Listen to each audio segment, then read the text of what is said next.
व्यक्ति ने नासिर और जुनैद की मेवात के भीतर हत्या की थी, जिसे जिंदा जला दिया गया था, जिस व्यक्ति के ऊपर आरोप था, वो व्यक्ति खुलेआम वहां यात्राओं में शामिल होने की धमकी देता है और शामिल होने के बाद मेवात को दंगे में झोंक दिया जाता है।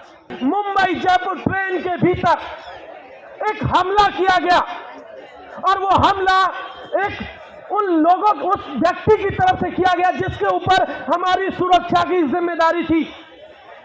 एक जवान जिसे जिम्मा दिया गया था कि वो रेल में यात्रा करने वाले लोगों की सुरक्षा करेगा और वही अपनी बंदूक लेकर के उन्हें मारने के लिए निकल पड़ता है।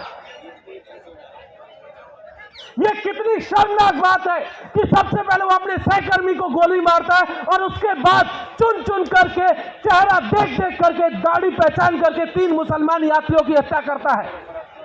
यह नफरत की फसल हमारे देश की सरकार ने, उसकी मीडिया ने बोई है, जिसका नतीजा हमने देखा कि उन्मादी उत्पत्तियन के अरे बढ़ल बा अत्याचार की जब से देशवा में आइल बा फांसीवादी सरकार कि जब से देशवा में आइल फांसीवादी सरकार।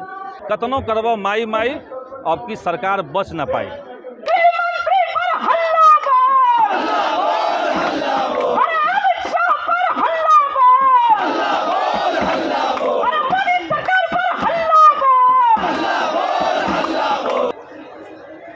बानर के हाथ में अस्तूरा मिल चुका है और जैसे तैसे देश को चलाने की कोशिश चल रही है। इसलिए देश में तरह तरह के जुमलेबाजी, तरह तरह के और हथकंडे, युवाओं को ये समझाना कि तुम्हारे लिए रोजगार नहीं, हिंदू धर्म मुद्दा है वो खतरे में, उसके लिए लगो, ये जो साजिश है इसको हम लोग को समझना चाहिए। और केवल आपके मुद्दों को गायब कर देने के लिए ही दंगे फसाद हो रहे हैं, ये भी बात पूरी तरीके से सही नहीं। बल्कि दंगा फसाद करना भी, देश के अंदर सांप्रदायिक तनाव पैदा करना, उसके माध्यम से ध्रुवीकरण करना और एक खास विचारधारा को, एक खास नफरत की परिभाषा को समाज पे थोप देना, ये एक बड़ी साजिश चल रही है। बेरोजगारी नहीं सहेंगे, नहीं सहेंगे, नहीं सहेंगे, महंगी शिक्षा नहीं सहेंगे, नहीं सहेंगे, नहीं सहेंगे, तो सबको शिक्षा सबको काम, सबको शिक्षा सबको काम, रोजगार गारंटी लागू करो, रोजगार गारंटी लागू करो। ये जो बीजेपी जब से आई है सत्ता में, बीजेपी का मुख्य एजेंडा ही है धार्मिक उन्माद।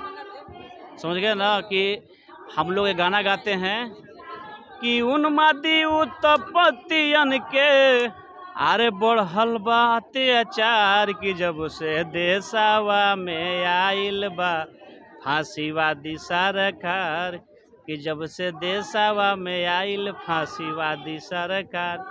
जब उनसे सरकार से सवाल पूछा जाता है कि आप जवाब दीजिए कि मणिपुर में आदिवासी महिलाओं को नंगा करके परेड कराया गया, आप कहां हैं? इस देश का प्रधानमंत्री चुनाव से पहले 2017 में जब मणिपुर में जाता है तो कहता है कि जो लोग मणिपुर की प्रशासन को नहीं संभाल सकते हैं उन्हें गवर्नेंस करने का कोई हक नहीं। क्या वो सवाल आज उन्हीं से नहीं पूछा जाना चाहिए? और सिर्फ मणिपुरी क्यों, कल हम सब ने देखा कि किस तरीके से मुंबई जयपुर ट्रेन के भीतर एक हमला किया गया और वो हमला उस व्यक्ति की तरफ से किया गया जिसके ऊपर हमारी सुरक्षा की जिम्मेदारी थी।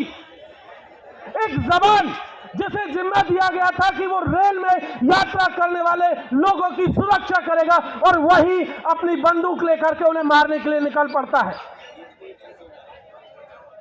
ये कितनी शर्मनाक बात है कि सबसे पहले वो अपने सहकर्मी को गोली मारता है और उसके बाद चुन चुन करके, चेहरा देख देख करके, दाढ़ी पहचान करके 3 मुसलमान यात्रियों की हत्या करता है।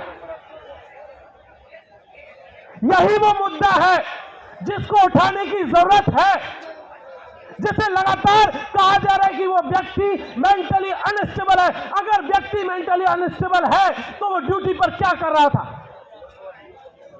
अब मेंटली अनस्टेबल कह करके, मानसिक रोगी कह करके उस व्यक्ति का डिफेंड करना बंद कीजिए।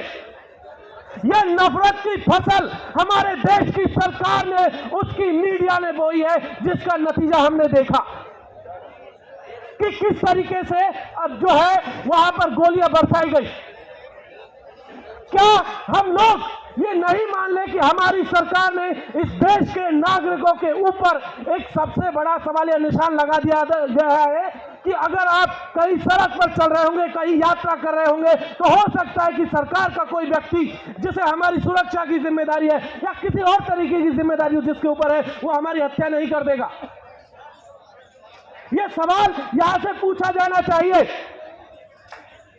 ये सवाल भी यहां से पूछा जाना चाहिए कि जिस व्यक्ति ने नासिर और जुनैद की मेवात के भीतर हत्या की थी, जिसे जिंदा जला दिया गया था, जिस व्यक्ति के ऊपर आरोप था, वो व्यक्ति खुलेआम वहां यात्राओं में शामिल होने की धमकी देता है और शामिल होने के बाद मेवात को दंगे में झोंक दिया जाता है। ये सवाल यहां से एकदम से पूछा जाना चाहिए। लेकिन हम लोग देख रहे हैं कि हमारी सरकार का जो इंटरेस्ट है वो दरअसल मुद्दों में नहीं है, उनका इंटरेस्ट मुद्दों को भटकाने में है। बेचने वालों को किसी बेचने वालों को एसएससी बेचने वालों को शिक्षा बेचने वालों को मणिपुर जलाने वालों को कठुआ के रेपिस्टों को हथरस के रेपिस्टों को बबरी गिराने वालों को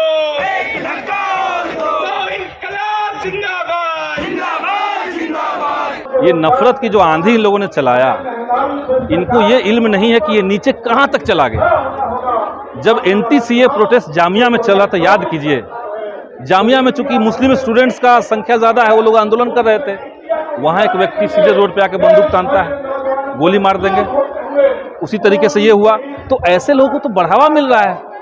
ये जो मोनू मानेसर है, उसको तो बढ़ावा मिला, तब न नूह में कल घटना हो गई। उसने वीडियो बना के कह दिया कि सब लोग आइए, ये करेंगे वो करेंगे, हुड़दंग किया लोगों ने। तो ये सब कहीं ना कहीं ये सरकार द्वारा से प्लान तरीके से किया जा रहा है। कोई भीड़, रैंडम भीड़ नहीं है।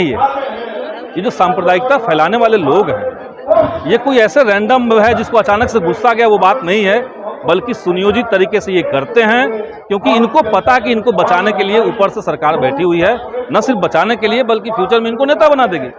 सत्ता फिसल रही है, खौरियाए हुए हैं, उसमें ये लोग और यही सब गड़बड़ फैला रहे हैं, जनता में और एक्सपोज होंगे, और माने कतनों करवा माई माई, अब की सरकार बच ना पाई। यही बात, अब कितनों ही लोग कुछ कर रहा है, इस सरकार को अभी कोई जनता छोड़ने नहीं जा रहा, हम यही जानते हैं।